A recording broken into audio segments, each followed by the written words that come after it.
robotics in complex primary total knee. We just heard a few talks on knee. And if I look at the ortho trend and what it says human intelligence.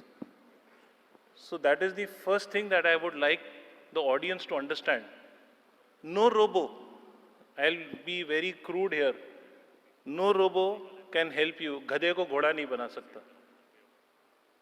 They can do the other way around. वो घोड़े को गधा जरूर बना सकता है if you don't know what is human intelligence, if you handle. So your robo, as Dr. Adkar said, garbage in, garbage out. That is what is robotics.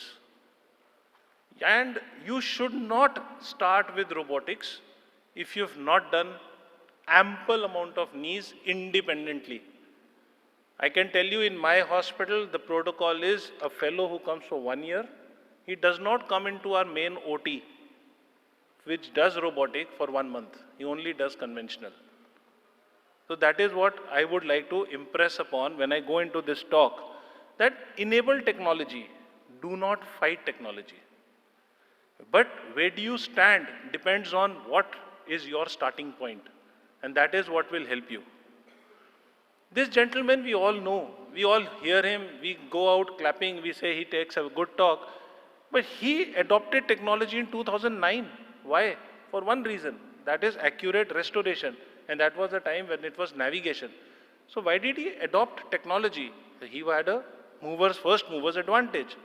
Everywhere, every sphere of life, they are adopting technology. That is what is your aeroplane which brought you here. So why not with us? Why do we fail? Because factors which affect us are, we all know and we all talk of. Perfect position, balance, ligament, soft tissues. But where do we stop? This is where we stop. And we do not look at, it is surgeon specific. It is poor reproducibility of one from another. Fine tuning of implants is lacking in your conventional. I'll tell you how. And iatrogenic injuries. So that is what is the benefit of robotic assisted surgery.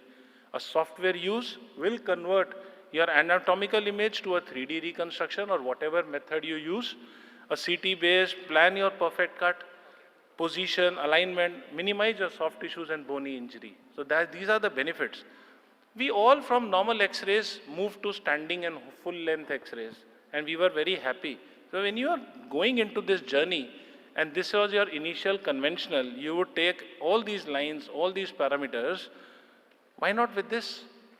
You understand, you know what is happening and you can actually reproduce it. This knee in 145 degrees of flexion is giving you a varus of 6.5 degrees. But in the same patient, the other knee goes to 144, but it gives you a valgus of 1 degree. Is there a difference between the two knees of the same patient? I'll tell you what happens. Look at this patient. Same knee, same patient, in extension, gives you a varus of 3 degrees. But the moment I flex this patient to 90 degrees, it becomes a valgus. So varus knee has actually become a valgus knee. So will you correct the patient in the same way that you know for varus? Probably not. That is what you don't know. That is reverse coronal deformity. It is very well documented and very well published. So these are the knees which end up from varus to valgus. These probably can be the cause of mid-flexion instabilities that you talk of. Though these are the patients wherein if you want to release, you do not do the collateral release, you do a posterior capsular release. So that is the difference. So my robo can actually tell me that. If it gives me this image, anatomical alignment, mechanical alignment, sagittal image, it tells me the component flexion as well. How much of bone am I cutting? And it also gives me this. That's the shape matching. Where will my femur actually sit? That's the trochlear groove. On the trochlear groove, on the wide side line, I would probably sit at 5 degrees external rotation and I would be very happy on the one knee. On the other side, I might be 1 degrees of internal rotation, I'll be happy. But this is not internal rotation, my dear friends. This is still external rotation based on the PCA. The only difference is we all were taught 3 degrees of external rotation. Here, instead of 3 degrees of external rotation, I have taken 1 degree of external rotation. That is the difference. Look at the PCA. PCA is still 1.1 external rotation. It is the shape matching of the implant to the trochlea which is more important. That is what the robo actually helps us here. Then look at this busy slide. It tells me how much of bone to cut, what are the varus. So look at the mechanical axis, it is 2.5 degrees of varus, which in effect, anatomical axis is a VCA angle that you all know is 3.9. So you should know what this is showing. This is showing you your valgus correction angle instead of 5 degrees should be 4 degrees if you are doing conventional for the same patient, and put your component in flexion. So from this X-ray, if we move to this X-ray and we know what is happening, and you want this, we also came to this chart. Look at, this is a chart real time from my theater when I was doing navigation. And we would calculate MPTAs and LDFAs. And that is when we started putting in our knees. The moment we took in robotics, we started adding the CPAC also into it. So things have changed. I need to adopt the data, and this is the data which gives me benefit of what is happening. And lot of papers are coming in. I don't want function. Function is again surgeon specific, garbage in, garbage out. Similarly, it is how you place your knees. The coronal correction of severe deformity, if you place them well, they will end up well. You cannot just put your head inside and say, I am not here. You are still here. Do not avoid your problems. Look at this patient. Somebody just said, I am sorry, but somebody said that if there is an implant, it becomes a problem. No, it actually is a boon. An obese lady, all the calculations done, all the implant inside, conventional surgeons here in the front row, Dr. Vakankar would go in blindly with this conventional and he'll come out doing a good job. He knows it because he knows what he's doing. Similarly, what does the robot do? If I calculate my MPTAs and LDFAs, it expectation-wise alignment, conserving the bone, preserving the collaterals, all that is required. But it tells me what is the size of the implant. It tells me what are the mismatch in the flexion and extension. It tells me mismatch in extension and flexion. But it also tells me, my dear friend Ramneek Mahajan, you just need to remove 2 screws and you will not have a problem. So we ended up removing only 2 screws, nothing else. And we did a very simple basic knee. So why can we not do it? And even with the implant in, you can still put in those pins and trackers. It is human intelligence. You can just change the position. Your company guy tells you put it here, does not mean you can put it there. It just needs a fixed reference point. That's it. It can be anything. A neglected HOFA fracture. The company says you cannot do it in neglected fractures and deformities. But yes, you can do them. How? Look at this. This was a stiff knee in extension. And what did we do? X-ray told us that is the fracture there. That's the CT, and the CT told us that the fracture is there. It's still there for a few years. We ended up calculating and we realized that if the implant, a PS implant is going to sit, it will cross and bypass. So the first question is, this will need a hinge. I said, everything should be on table, but let me do the segmentation myself. So after the segmentation team gave it, I sat down, did it myself. That's the registration, that's the balancing.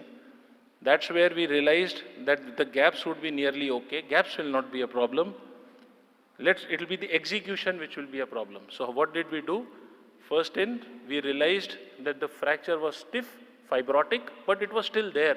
So I have a graft already lying there for me. I just need to remove my cartilage slightly better. So 2 K-wires in, 2 K-wires holding the fracture, and then we actually did this whole thing robotic. You can see the tracker pins there. It went in robotic. We were happy with what we did. This is what we just came out with. And this is not a constrained implant. This is a basic implant with 2 stems up and down as support, and was very well aligned to the point that at next day morning she was flexing to 90, and at 3 months she had 0 to 130 degree range of movement. So why do I need to extend? I need to have as less constrained as possible. That is the standard teaching.